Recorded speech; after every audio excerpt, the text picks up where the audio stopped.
Hello, everybody. This is Frank with Iron Age News here at the South Florida Conservative News Center. It is Saturday, October 18th, 11:30 a.m., and it's getting to be a little warm, so this will be the only one for today. But the crowds have roared and we have responded. For all the anti-Semites that have been following me personally on BitChute, this one's for you. And the rest of you, you'll also like it. So we're going to talk about everybody's favorite boogeyman, AIPAC. And we're going to discuss what it's doing right and what it's doing wrong. And yes, it should be registered as a influential trader under the United States laws. But that's always been a big question as to why it hasn't come under FARA, and we'll discuss that and its sister clubs, CAIR and Turkey and Qatar and China and everybody else, all at the same time, because you need broad, sweeping legislation to bring everybody under control. So we're here to talk about the influence from ideology and loyalty and lobbying. All right. We're going to take one of the more powerful and misunderstood organizations in Washington, the American Israel Public Affairs Committee. That's what AIPAC stands for, not whatever crazy shit they've been telling you at Nazi school, but that is the actual name. Now, before anyone jumps to conclusions, it's not about religion. It is about power. Power in the halls of Congress, power over foreign aid, power over what policies even get debated in Washington. And if you think this is just about AIPAC, stick around, because we have the same situation where the game is being played by other groups, including CAIR, as I said, the Turkish and Qatari foundations, even Chinese cultural institutions. Different flags, same playbook. However, they all learn from AIPAC. AIPAC would be the mothership from which all foreign influence flows, like it or not. So AIPAC calls itself America's pro-Israel lobby. It's not a political party. It's not a foreign office. It is a 501c4, a domestic nonprofit that legally exists to educate policymakers. That's the key right there, educate policymakers. You know what an education costs, right? But here's what that really means. AIPAC spends over 150 million a year organizing donor networks, writing talking points, and guiding votes on Capitol Hill. When you hear about a bill giving Israel 3.8 billion with a B in annual military aid, or sanctions against Iran, or resolutions condemning Israel's critics, or more laws against anti-Semitism when there was already a law, but we're going to make another law, odds are the AIPAC staff wrote part of that language, if not all of that language, depending on what lawmaker it is. They also have two powerful offshoots. You have the AIPAC PAC, which gives directly to campaigns, and the United Democracy Project, a super PAC, which has no accountability. I mean, we really need to get the PACs and super PACs out of politics. A super PAC, the United Democracy Project, which spends over $25 million in one election cycle to defeat candidates who didn't toe the line on the Israeli thing, whatever the Israeli thing is. So while AIPAC says it doesn't directly donate to this thing, its network does. And in Washington, access is everything. So how does AIPAC avoid being labeled as a foreign agent? There's constraints on foreign stuff versus homegrown citizenry, okay? Here's where the things get interesting, and this is the funny, not funny, haha, but funny thing for my anti-Semitic friends and anti-Zionist friends, because of how long this has gone on when they've had the power in Congress to deal with it, but never did until somebody whipped their little minds up into it this year, right? Back in the early 1960s, the U.S. Department of Justice investigated AIPAC's predecessor, which was the American Zionist Council, for acting under the direction of the Israeli embassy on, basic operations. The DOJ said you have to register under the Foreign Agents Registration Act, which is called FARA, F-A-R-A. So what happened? They shut it down. They reopened it 10 minutes later, and it became AIPAC, technically separate from Israel's government, and the investigation went away, right? So where was your prosecutorial diligence? Since then, AIPAC has operated as a purely American organization, claiming it represents U.S. citizens who support Israel, not the Israeli state itself. That's why legally it doesn't have to register as a foreign agent. And to be fair, the Justice Department has been timid about enforcing FARA at all for other reasons, but the Israeli thing just sort of gets pushed in there with it, especially when Israel or any close allies involved. I will take it a different direction under Obama when he knew that the Arab militancy was involved in the same kind of game. He just said, we'll investigate nobody because I need my boys to get in there and get their power hooks in, right? Since the 1960s, there have been fewer than 10 FARA prosecutions in total. It is a dead law. It is selectively enforced. They may trot it out for this thing because, being Jewish is not the popular trend at the moment. So they're going to go at that without talking about the things that we're going to be talking about. So far, everybody good? Everybody understands probably illegal what's going on. Second thing you have to understand, since the 60s, nobody has gone in there and done anything about it. That will allow conspiracy theorists to say, well, we're all afraid of the Jews. Nobody does anything because of the size of the money that's moving, firstly. Secondly, because of this other organizations we're going to speak about. So AIPAC's power doesn't come from conspiracies. It comes from its organization. They know every member of Congress. They know every staffer. They know every committee. They write scorecards. They track votes, and they quietly let candidates know who's acceptable. Example, Matt Gaetz did an interview, I'll say 4 or 5 days ago, and he mentioned the selection process like it was some secret thing. This has been going on for a long time, which was funny to see Matt go super anti-Zionist, considering, the past.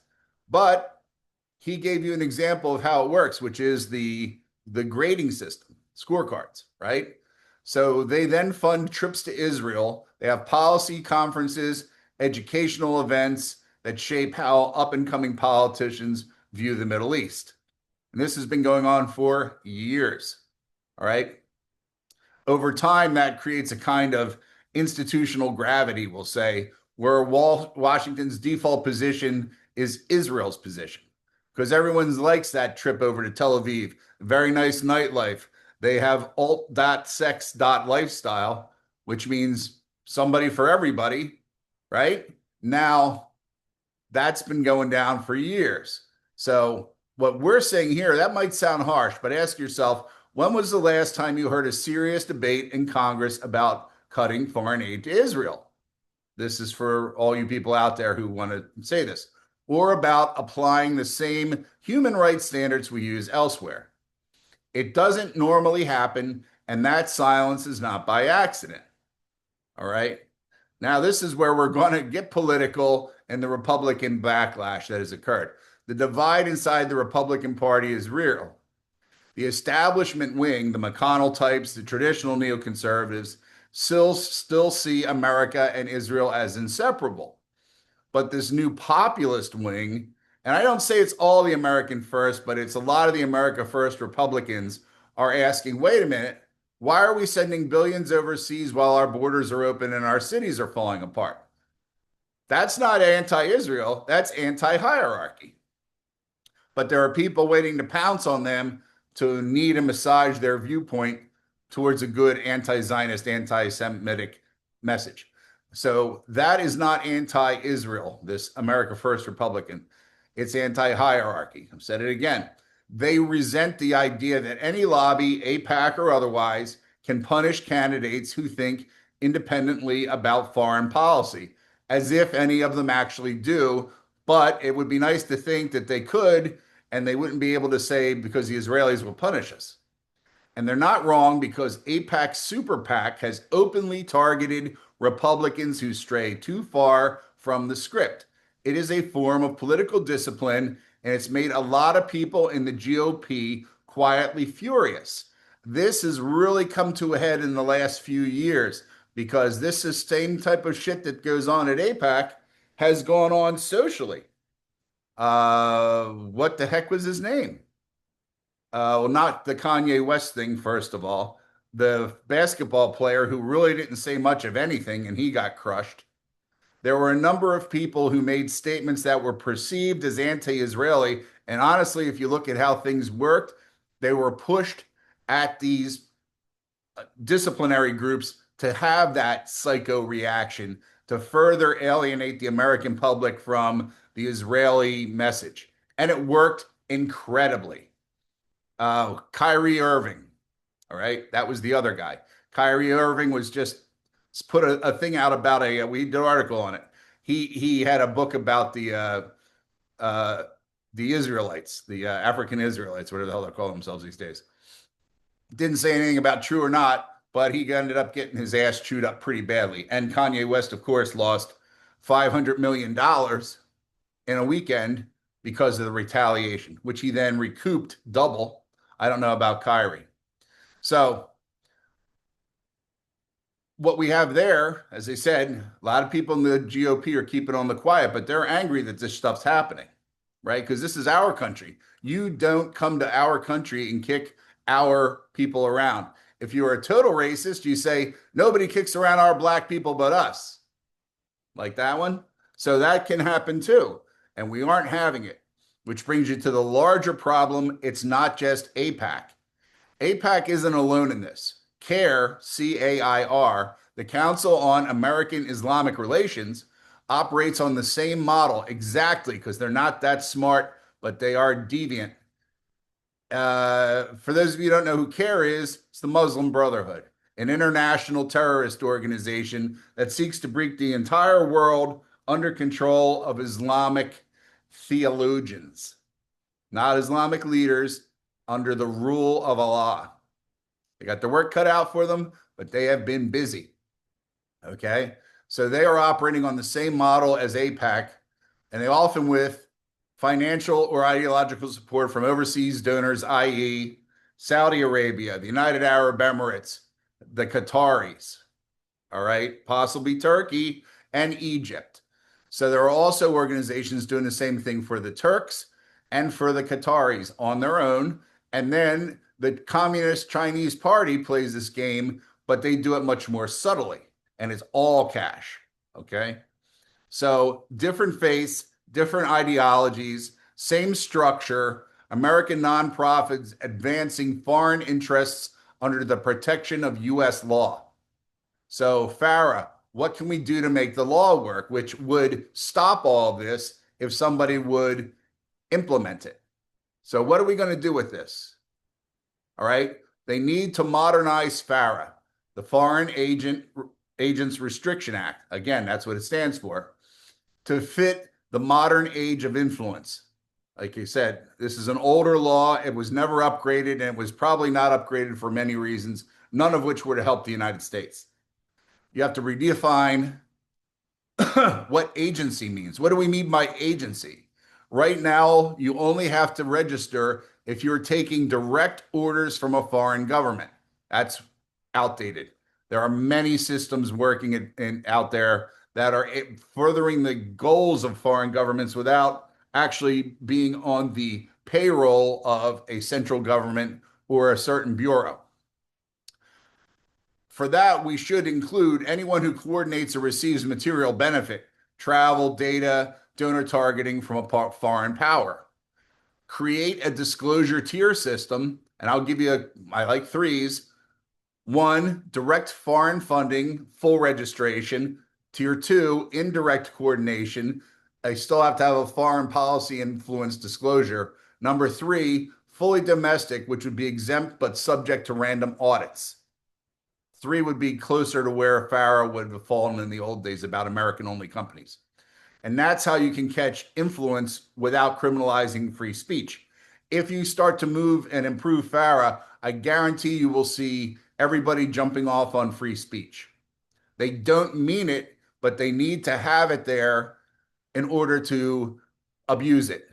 You can't have free speech on the record unless you can abuse it. So that's where they would be going.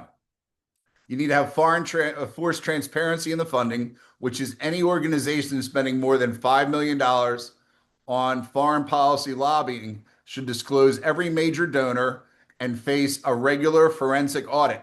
We hired all those IRS agents, right? Put their asses to work. Build a real enforcement division inside the DOJ, not the one which is Carl and Lou, who are on their way to retirement, an actual dedicated foreign influence oversight division with subpoena power and an inspector general. Granted, you don't want to keep opening units, but you could take people from other units, take those numbers, and open this up. This is very important that we get these guys straightened out in the next 10 years before you lose the entire country. Condition access on compliance. If you want to lobby Congress, sponsor staff trips, or hold briefings, prove your disclosures are up to date. No FARA filing, no meetings. Impose real penalties. Civil fines up to double the undeclared spending, loss of tax-exempt status, potential suspension for repeat offenders. If you're a foreign national, kick you the fuck out, you don't return. Making things opaque will make it expensive. We want total see-through, bottom of the ocean clarity. Number 7, add congressional oversight. Annual hearings, bipartisan review boards, and published compliance reports. No more secrets. And also, those people handling the reviews have to be for real. They can't already be bought and paid for by these countries. Number 8, reciprocity clause. If a U.S. NGO has to register to operate abroad, the foreign lobby should also have to register here. Fair is fair. Let's get that done. So, for the listeners out there who are worried this all sounds anti-Israel, let's calm it down, all right? Because I'm sure most of you are like, yeah, that's good. Put the Israelis in the ground. This isn't anti-anything, right? This is about keeping America's government American. AIPAC should have every right to advance their causes for Israel, just like CAIR can advocate for Muslims. I don't really think that's so much, but because they are involved in terrorism, I think we could disqualify them, and they'll say the Israelis would too. That's why there's going to be this issue. So we'll have to just say AIPAC should have every right to advocate for Israel, just like CAIR does, or the Chinese Americans, theoretically, who advocate for Beijing's trade policy. But they have to do it in an honest, transparent, and under the same disclosure rules as everyone else. No more of this secret bullshit. No more envelopes at midnight in a discotheque. No more tying it to the back of a hooker and sending it into the room. The goal isn't to silence anybody. It's to equalize the playing field and rebuild trust in our political system. Because when Americans believe that foreign money, anybody's foreign money, can buy our policy, faith in democracy collapses, right? So the real issue is the architecture of influence that has turned Washington into a global bazaar. It's not that the Jews control everything, or that the Muslims want to control everything, or that the Chinese have bought everything, especially Democrat politicians, through which they get all their secrets. AIPAC just happens to be the most successful example of the problem. We need to have the sunlight. We need to have disclosure. We need to have sovereignty. In the end, American policy should be Americans for Americans and by Americans and no exceptions. Until a time when we can get the big money out of politics, we have to work with the laws that we have and make them operable and transparent. And that's all we have on this. So thanks for listening. Questions, comments, suggestions for other things, feel free to contact us and like, subscribe, any of these things that we have, any of our channels on Rumble or BitChute or even YouTube. The written documentation that supports most of these bigger articles will be at www.southfloridaconservative.com. And there's even something on Substack every once in a while. So we're out there if you want it or not. And that's about all. Have a good weekend, and we'll speak with you later.